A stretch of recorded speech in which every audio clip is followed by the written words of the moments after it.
Bismillahirrahmanirrahim. Assalamualaikum warahmatullahi wabarakatuh. Selamat pagi, salam sejahtera bagi kita semua. Apa kabar anak-anakku semua? Aku harapkan tentunya semuanya sehat-sehat saja. Sebelum kita memulai pembelajaran kita hari ini, mari kita berdoa menurut agama dan kepercayaan kita masing-masing.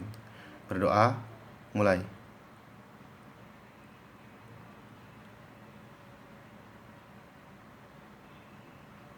Berdoa, selesai.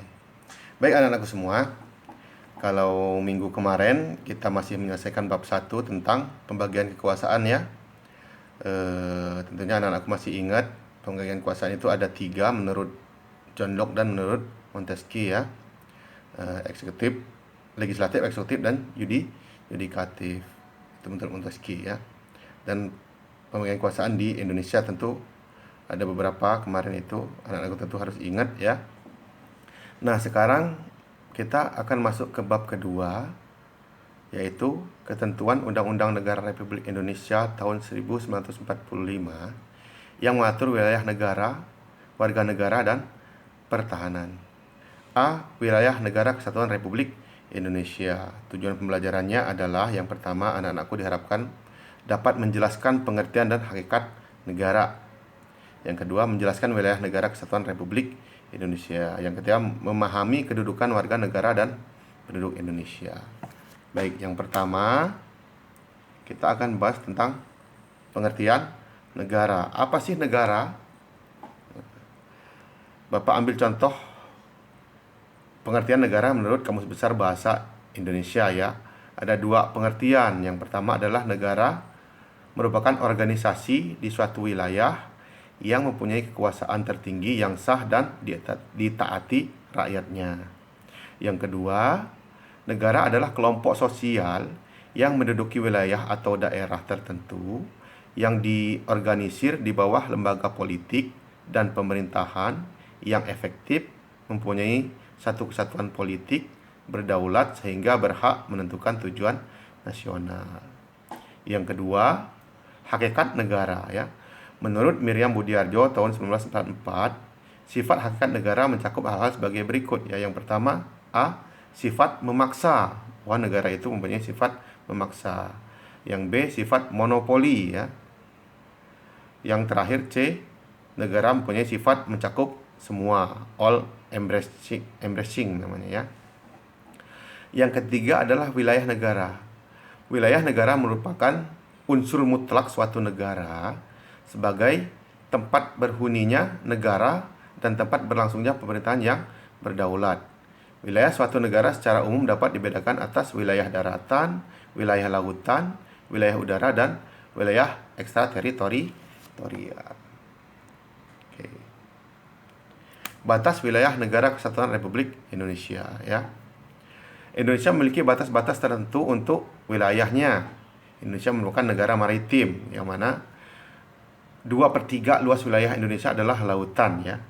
Berikut ini diuraikan batas-batas wilayah Indonesia di sebelah utara, barat, timur, dan selatan. A. Batas wilayah Indonesia sebelah utara itu berbatasan langsung dengan Malaysia bagian timur ya, tepatnya di sebelah utara Pulau Kalimantan. Yang B. Batas wilayah Indonesia sebelah barat berbatasan langsung dengan Samudra Hindia dan perairan negara India. Yang C. Batas wilayah Indonesia sebelah timur berbatasan langsung dengan daratan Papua Nugini, perairan Samudra Pasifik. Yang D.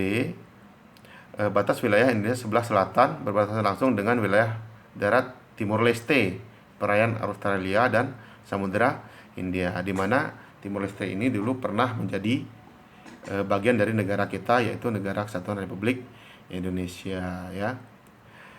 Yang kelima, pemerintahan yang berdaulat dan pengakuan dari negara lain. Kedaulatan ke dalam berarti negara mempunyai kekuasaan untuk ditaati oleh rakyatnya. Sedangkan kedaulatan luar berarti negara mempunyai kemampuan untuk berhubungan dan kerjasama dengan negara lain serta mampu mempertahankan diri dari serangan negara lain. Pengakuan negara lain merupakan unsur deklaratif suatu negara. Dibagi 2 ya, pengakuan dari negara lain, yaitu pengakuan secara de facto dan pengakuan secara de jure. Nah, Kalian nanti bisa cari apa itu de facto dan apa de jure dari Google ya, banyak.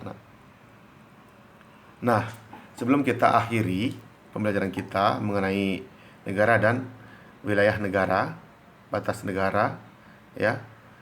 Sekarang Bapak kasih kalian tugas, tolong dikerjakan, kalian cari. Jelaskan apa yang dimaksud dengan A, sifat memaksa, B, sifat memonopoli, dan C, sifat mencakup semua ya. Ini salah Bapak, salah memaksa tapi mencakup semua. Kemudian wilayah lautan Indonesia dibagi menjadi 4 batasan ya. Beberapakah batas jarak masing-masing lautan yang diakui secara internasional, yaitu ada namanya batas laut teritorial, yang B batas zona bersebelahan, yang C batas zona ekonomi eksklusif atau ZEE, yang terakhir batas landas benua. Berapa milnya ya dari garis pantai kalian cari dari internet ya. Bapak ulangi lagi, ini ada kesalahan yang di C ini berarti sifat mencakup semua ya, bukan memaksa lagi tapi mencakup semua. Silakan kalian cari, kerjakan di buku. Setelah dikerjakan, kalian foto dan kirim ke Google Classroom Bapak ya, yang kodenya sudah Bapak kasih kemarin tidak berubah.